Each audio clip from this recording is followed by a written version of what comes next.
Saya meminta perlindungan kepada Jaksa Agung atas masalah yang menimpa diri saya. Jadi kemarin Bang Fahmi, pengacaranya Nikita Mirzani ya, menyebut bahwa Nikita Mirzani ingin meminta perlindungan kepada Kapolri, Kejaksaan Agung, karena menurutnya kasus yang dilaporkan Reza Gladys harusnya masuk ranah perdata. Lalu muncullah gelombang ledekan ya, penjahat kok minta perlindungan, harusnya kan yang minta perlindungan itu adalah korban, bukan tersangka. Pertanyaannya, apakah status tersangka menghilangkan hak seseorang untuk meminta perlindungan secara hukum? Jawabannya very big no, alias tidak. Ada asas fundamental di dalam sistem hukum kita ya, yaitu asas equality before the law. Menyatakan bahwa setiap warga negara ya, baik korban maupun tersangka, itu sama kedudukannya di mata hukum. Keduanya punya hak yang sama, hak perlindungan, hak pembelaan, hak untuk mengakses keadilan. Justru yang tidak berhak itu adalah kita guys, para netizen, yang merasa paling layak jadi hakim, padahal tidak tahu seluruh bukti, padahal tak paham konstruksi perkara. Jadi Nikita Mirzani memang mungkin bukanlah sosok yang ideal ya, bukanlah manusia yang sempurna. Ia dikenal sebagai selebriti yang penuh dengan kontroversial. Bahkan kalian sebut sebagai tukang bully. Tapi sebelum kita merujuk dia sebagai si paling berdosa, sudahkah kita bertanya pada diri sendiri, apakah kita benar-benar suci dari kesalahan? Ataukah kita justru sama membuli orang lain dengan cara yang berbeda atau cara yang lebih halus, tapi tidak kalah kejam? Jadi di dalam hukum guys, tidak ada manusia yang sempurna ya. Yang ada adalah sistem yang menjamin hak setiap orang untuk diperlakukan adil. Bahkan jika mereka pernah salah. Karena keadilan bukan tentang siapa yang paling kita benci, tapi tentang siapa yang masih punya hak meski kita tidak menyukainya. Kasus yang melibatkan Nikita Mirzani dan dokter detektif ya, serta rentetan-rentetan cerita-cerita lainnya yang berhubungan dengan kasus dan huru-hara perskincarean ya. Tentunya memancing banyak perhatian baik dari pendukung maupun yang tidak mendukung. Sama-sama ikut membahas, bahkan sampai bikin konten yang berseri-seri. Saya sendiri bukanlah seorang influencer, bukan juga ahli hukum guys. Karena kedua gelar tersebut adalah sesuatu yang datangnya bukan dari pengakuan, melainkan diakuin. Tapi kebetulan ya, saya cukup terbiasa menganalisis persoalan sosial dan hukum. Karena itu memang bidang yang saya pelajari. Jadi di tengah ramainya pembahasan kasusnya Nikita Mirzani ya, dan dokter detektif, saya melihat banyak orang yang berbicara tentang objektivitas. Namun sayangnya kata itu sering dipakai tanpa pemahaman yang utuh guys. Sederhananya begini guys, ketika kita mengklaim bersikap objektif ya, seharusnya fokus kita itu pada objek perkara, bukan subjek pelaku. Karena dalam hukum, objek itu bisa berupa perbuatan atau peristiwa, sedangkan subjek itu adalah orangnya guys. Jadi kalau pembahasan sudah menyentuh hal-hal pribadi yang tidak relevan dengan inti dari permasalahan, itu tandanya pembahasan mulai menjauh dari objektivitas. Atau bahasa sederhananya ya, itu penyerangan personal. Nah, saya pribadi seingat saya ya, saya tidak pernah menyebut Nikita Mirzani, Reza Gladys, Dr. Oki, dokter detektif, Richard Lee, Sela Saukia, atau siapapun yang terlibat dalam polemik ini ya. Mereka orang baik atau orang jahat atau tidak baik. Karena bukan itu yang jadi fokus saya guys. Fokus saya adalah pada bagaimana hukum bekerja di tengah fenomena sosial, dan bagaimana publik memaknai proses tersebut. Yang paling menggelitik ya adalah ketika Nikita Mirzani ya menghadapi proses hukum dalam dugaan pemerasan. Banyak pihak yang serta-merta menyimpulkan moralitasnya sebagai hambatan untuk mendapatkan pembelaan. Padahal ya setiap warga negara itu punya hak yang sama guys untuk membela diri, tidak peduli latar belakangnya seperti apa. Dan ketika ada yang menyebut beliau tukang bully ya, saya kira perlu juga kita bertanya, apakah komentar-komentar negatif terhadapnya di media sosial bukan bentuk perundungan juga? Saya sih tidak mengharapkan semua orang setuju dengan pandangan saya guys. Tapi saya percaya ya bahwa dalam masyarakat yang sehat, perbedaan pandangan harusnya direspon dengan diskusi, bukan penghakiman. Mari kita belajar untuk lebih kritis, terutama dalam membedakan makna opini. Mana data, mana tuduhan, dan mana fakta. Salam dari saya, netizen es cendol, yang kebetulan belajar hukum bukan karena ikut-ikutan tren, tapi karena memang tertarik memahami cara kerja keadilan. Pertanyaan yang menarik ya guys. Jadi saya pun juga jujur nih ya, sempat bertanya-tanya hal yang sama. Kenapa seolah-olah banyak praktisi hukum yang memberikan pandangannya cenderung ke arah Nikita Mirzani daripada ke Reza Gladys selain pengacaranya sendiri.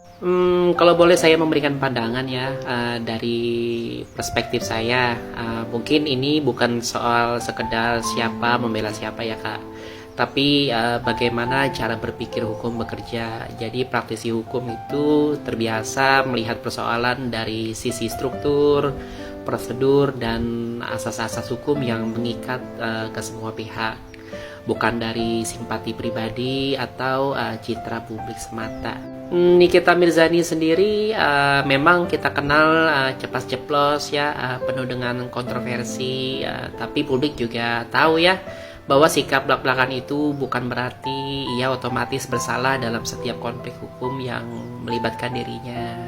Justru dalam dunia hukum kak, kami itu belajar satu hal penting ya, bahwa jangan pernah menilai seseorang hanya dari perilaku luarnya, apalagi ketika menyangkut status hukum. Kemudian ada dua asas hukum yang penting ya, yang mungkin menjadi alasan banyak dari para praktisi atau pengacara memberikan sorotan ke proses hukumnya. Asas yang pertama yaitu asas praduga tidak bersalah. Jadi siapapun, bahkan orang yang paling tidak disukai sekalipun, tetap dianggap tidak bersalah sampai ada putusan pengadilan yang berkekuatan hukum tetap. Kemudian asas persamaan di depan hukum atau dikenal dengan equality before the law. Artinya baik tersangka yang dituduh maupun yang pelapor ya, sebagai korban punya hak yang sama untuk didengar dan dibela. Nah, dalam kondisi seperti ini ya, praktisi hukum cenderung fokus pada keanehan proses mungkin ya. Kemudian celah prosedural atau potensi penyalahgunaan hukum, karena itulah panggilan etikanya. Bukan karena membela orangnya kak, tapi membela sistem keadilan agar tidak dipakai semena-mena. Nah, jadi menurut saya bukan berarti tidak ada yang berpihak ke Reza Gladys ya, tapi mungkin banyak yang masih menunggu proses hukum berjalan dengan jernih sebelum ikut bicara dari sudut objektif. Dan dalam hukum diam kadang juga bentuk kehati-hatian, bukan ketidakpedulian. Terima kasih atas pertanyaannya kakak Nur Hasanah ya. Semoga ini bisa jadi ruang diskusi sehat. Salam dari netizen es cendol yang lebih suka membela logika daripada emosi. Ini live yang keberapa Bob? Tahu aja lu ya. Siapa? Keberapa ya nih? Masih bisa dihitung jari sih. Masih bisa dihitung jari. Nggak tahu nih. Apakah Kinan temen lu bukan? Bukan. Ya, nggak tahu ya. Keberapa ya? Kayaknya bisa dihitung jari, masih keempat kayaknya. Karena kedepannya gue akan ada program naikin produk-produk lokal. Jadi gue mulai rutin nge-live. Ya harapannya kalian live-nya nanti bisa jadi tempat kalian melihat produk-produk lokal yang sudah kita kurasi beserta data pastinya. Nggak motif namanya kalau nggak pakai data ya, nggak. Semoga Allah selalu melindungi doktif. Amin. Bang, sekebal hukum itu KDRL, bahkan sekelas Deddy Corbuzier aja bisa bilang kayak gitu. Sesimpel itu menyimpulkannya. Bareng Doktif dong live-nya. Udah tadi, nggak nonton ya? Tadi gue bareng Doktif. Bang Bobi emang good bener kok. Terima kasih. Kok monyong bibirnya? Kenapa? Emang kenapa? Kasian banget bikin akun baru hanya untuk ngebajer. Aduh, kasian banget ya.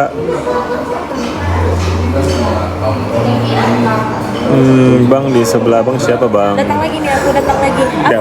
Aku datang. Aduh, kalian Halo. sih apa nih, TikTok ini ada aja ya, ada aja pelanggaran yang ada. Kenapa nih kita bisa diperpanjang lagi? I don't know. Gue cuma dapat info karena gue bukan orang yang di circle itu gitu. Maksudnya itu gue nggak yang mencari-cari info itu. Menurut gue fokus sekarang itu kita ngeblow up kasus mafianya dulu. Kalau kasus ANM sampai sekarang itu belum ada bukti yang kuat. Jadi gue yakin ujung-ujungnya bebas kok. Ujung-ujungnya membantu masyarakat yang nggak tahu tentang keskinan. Tungkir yang diludahi kali bang. Iya, gue tadi kalau apa ya? Kalau ada orangnya ya ayo kita kemana gitu, ke lapangan Merdeka, ke Kesawan, ayo kita lihat siapa yang paling banyak diludahi. Gimana kasus ini Bang, diperpanjang apa bebas? Masih diperpanjang. Info terakhir. Rekomendasi mengurangi keriput dan kulit kusam. Moisturizer. Enggak. Apa? Kita harus tahu dulu dia sebelumnya pakai apa, tipe kulitnya seperti apa. Enggak bisa langsung kamu nanya di sini, aku simpulin ke sini enggak. Karena diagnosanya kita tahu dulu pakai apa, sebelumnya pakai apa. Tapi biasanya kalau mengurangi keriput itu retinol, copper peptide gitu. Tapi sebelum ke situ lu basic skincare-nya bagus dulu, skin barrier-nya bagus dulu. Jangan asal-asal FOMO beli retinol dan lain-lain segala macam. Skin barrier-nya dulu bagusin. Betul. Percaya sama gua. Betul. Gue bangga sama lu bang, buset. Gue juga bangga sama suami gue. Diam. Terima kasih Kak Nurul. Tinggalan tolong cerita lagi dari awal. Maksud lu gimana nih? Lu nyuruh gue cerita dari awal. Capek coy, gue tadi di perjalanan itu ya ngobrol terus. Nanti gue up VT kali ya. Makanya lu support, like, komen segala macem. Jangan lu skip aja, jadinya berita-berita kayak gini itu tenggelam. Karena mereka pakai bujer, kita nggak ada bujer. Jadinya kalau VT kita itu di-report sama mereka, VT kita kependem guys. Jadi yuk saling support. Kita manfaatkan TikTok ini selain sebagai tempat hiburan, kita manfaatkan juga sebagai sarana memperjuangkan kebaikan. Itu. Aku nggak masuk lagi. Lagi di mana bang? Di Medan. Tompi perbaikin skincare dulu. Bukan ala dokter Tompi aja sih, semua orang yang sudah tahu, kalau dokter udah pasti ngarahinnya pasti skin barrier. Dokter yang tidak mengarahkan ke skin barrier, yang ujuk-ujuk langsung ngasih krim dokter, red flag banget sih. Kalian hindarin dokter-dokter yang seperti itu, karena mau gimana pun skin barrier dulu dibenerin. Udah video aja bang, jangan di share guys, info penting kayak DRL itu. Betul, dibantu share. Gue udah gak capek ini ngomongnya. Bang, gue pakai Ibret PAA dan PAH udah lumayan hilang, tapi jerawatnya masih on off mulu, belum lagi close komedo. Satu hal yang perlu kalian semua dan kita semua pahami, jerawat muncul itu adalah tanda kalau kamu itu manusia. Lucu ya gitu. Iya, memang jerawat itu salah satu tanda kalau kamu itu masih manusia. Selama kamu masih manusia, jerawat itu pasti ada. Terkadang masyarakatnya sukanya begini, suka mendiagnosa kalau timbulnya jerawat itu jangan goyang, bahwa timbulnya jerawat itu dikarenakan oleh salah penggunaan skincare atau apa. Padahal faktor macam-macam, pola makan, pola tidur, olahraga, hormon, ketidakcocokan sama skincare bisa juga. Jadi jangan asal mendiagnosa kalau dengan skincare ini lu jadi jerawatan, belum tentu juga gitu. Begitu. Jadi jangan langsung menyimpulkan ya. Coba dipakai minimal sebulan 2 bulan gitu kan. Nanti baru kalian bisa simpulkan. Jangan pakai sebulan 1 hari 2 hari 3 hari baru sudah menyimpulkan kalau nggak cocok atau karena skincare yang kamu pakai kamu jerawatan. Enggak. Coba kamu perbaiki dulu pola tidur, pola makan, olahraga. Setelah itu menurut kamu udah baik, terus ternyata masih jerawatan, berarti bisa jadi itu skincare-nya nggak cocok gitu. Tapi Ibrahim itu udah bagus loh sebenarnya, pH kamu udah lumayan hilang kan. Kalau jerawat on off itu yang tadi gue bilang adalah tanda kalau kamu manusia gitu. Halo Bang, apa kabar? Halo Leli, kabar baik. Lagi di bandar bareng Dokter Bang? Enggak, gue udah balik tadi nganterin Dokter Bang. Cek lagi pendapatan CSS kok masih kaya. Ada sih hal-hal yang gue tuh nggak usah ceritain ya, tapi intinya dia itu sekarang lagi butuh pendapatan guys. Kalau kalian mau bantu dia ngelunasin utang-utangnya silahkan kalian beli produknya. Tapi kalau kalian mau bantu dia ngelunasin utang-utangnya gitu ya, beda hal yang gue nggak bisa jelasin di sini. Bang selalu pakai polo shirt, ya gue bisa dibilang duta polo shirt kali ya. Gue suka banget pakai polo. Koleksi polo gue lumayan banyak sih.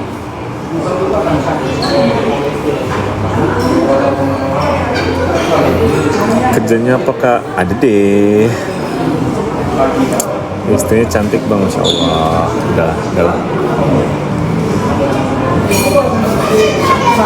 Cek lagi pendapatan CSS. Kok masih kaya? Oh iya. Bang tutorial dapat istri cakep. Ya gimana ya? Faktor menaklukkan wanita itu cuma 2. Yang pertama, Kalau nggak lu cakep, lu pinter, itu aja. oke lah. Kak, aku suka sama video kakak, sehat-sehat kakak, amin. Amin. Amin. Kamu juga sehat-sehat ya, jaga kesehatan. Amin. Dari Bogor, siapa Kak? Ya. Halo Bogor. Kamu jangan pansos. Kenapa? Lagi makan malam di mana Bang? Biasalah. Sebutin nggak ya? Nggak usah. Jangan nanti Iya. pansos juga nih teman. Mbak rekomen minuman kesehatan kulit dong. Gue nggak Putih. nyaranin ya, gue nggak akan nyaranin kalian minuman kolagen gitu kesehatan kulit. Karena gue sendiri tidak mempercayai kolagen itu. Itulah kayak gitu. Aku aja nggak dikasih minum kolagen. Iya. Karena sangat beresiko sih, nggak worth it juga gitu kan. Udah banyak lah riset-riset yang bilang kolagen itu nggak berpengaruh. Om Bob rekom, ini tadi udah. Gue tungguin VT eye creamnya ya Bang. Oke. Bang bilang induktif kalau pas jualan mega showcase, namun besok jual produknya FFY. Gimana, itu bukan gue yang bilangin, itu tergantung FFY approach doktif apa enggak gitu. Begitu. Kak Sapa Bogor, aku suka video. Halo Kak Karya, udah tadi Kak. Oh ada si Ipeh, ada Mbak ada Fajar 19. Aku cocok pakai itu udah lumayan. Ini ya masuk tapi nih.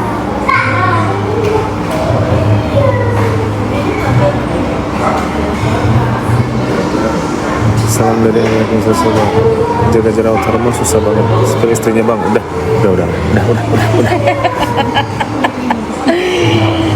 Halo Kak Vivi, selamat banget kalau sama Doktif. Insya Allah. Bang bilang Doktif kalau ini udah tadi ininya nggak boleh pansus ya Bang, nggak boleh kamu pansus ya. Salam dari Aceh, halo Aceh. Udah, gue mau balik. Gue baca sampai Harap terakhir. maklum lah gitu kira-kira.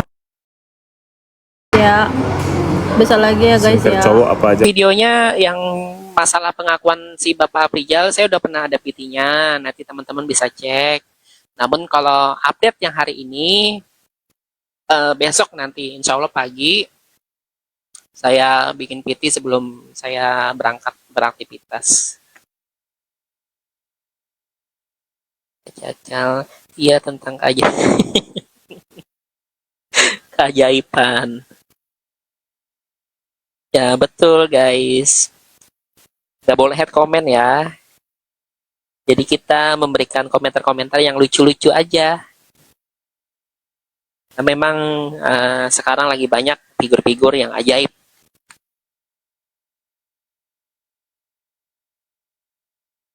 Tentang NM bakal diperpanjang. Feeling aku ya, kalau feeling aku kemungkinan belum P21, tapi kemungkinan menurutku akan ada perpanjangan lagi guys.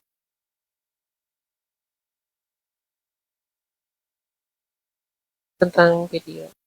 Nah, masalah pengakuan ya guys. Masalah pengakuan.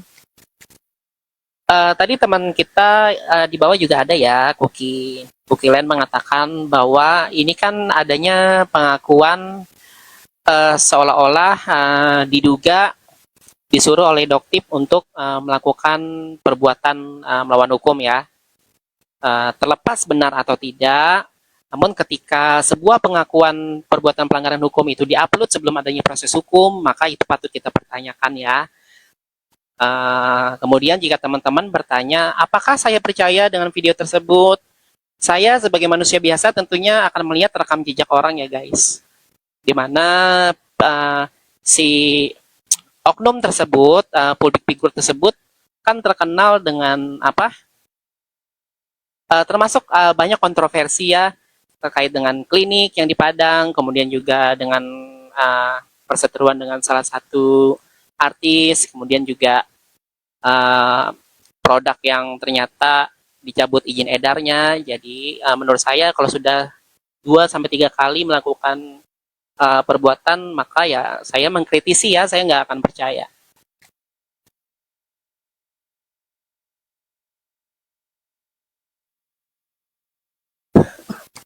Iya, dari tadi sudah bertebaran ikan-ikan mujair.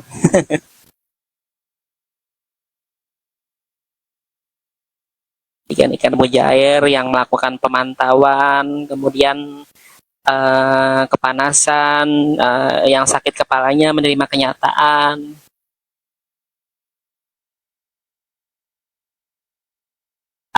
Bisa atau tidak tentunya bisa guys, ketika seseorang merasa dirinya dirugikan secara hukum, tentunya dia bisa menggunakan hak konstitusionalnya.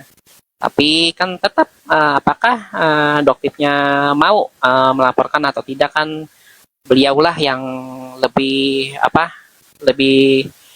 tahu apakah pelaporan dibutuhkan atau tidak. Ya sekarang kita ngomongnya mujair aja ya. Tadi kata Doktip ngomongnya Bu JR itu artinya di ban tadi akunnya. Dia harus si bapak keluarganya. Jadi yang dilapor itu kan sebenarnya gini, seandainya nanti ada penetapan tersangka, ngelapor ke Propam itu kan nantinya nanti dia pengaduan masyarakat. Nanti ada gelar perkara khusus tuh. Gitu. Tapi jika misalnya prosesnya nanti naik, ditetapkan tersangka ya bisa nanti gelar pra peradilan.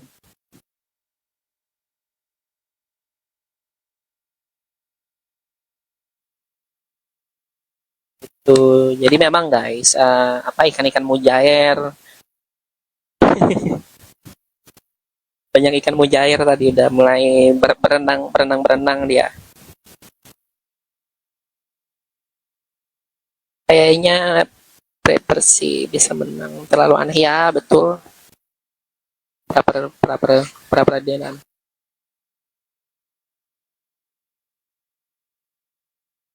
Bisa jadi gelar perkara khusus itu ya setelah kalau misalnya ditemukan adanya kejanggalan, jadi itu semacam koreksi internal aja guys. Jadi kita melapor sebagai masyarakat kalau misalnya kita melihat ada kejanggalan dalam proses hukum yang kita hadapi, ya kita bisa melakukan dumas atau pengaduan masyarakat melalui Propam. Sama-sama. Impasat amin, mudah-mudahan bebas ya guys. Walaupun status tersangkanya belum lepas, tapi setidaknya kan kalau bebas demi hukum kan bisa melakukan aktivitas-aktivitas yang bermanfaat.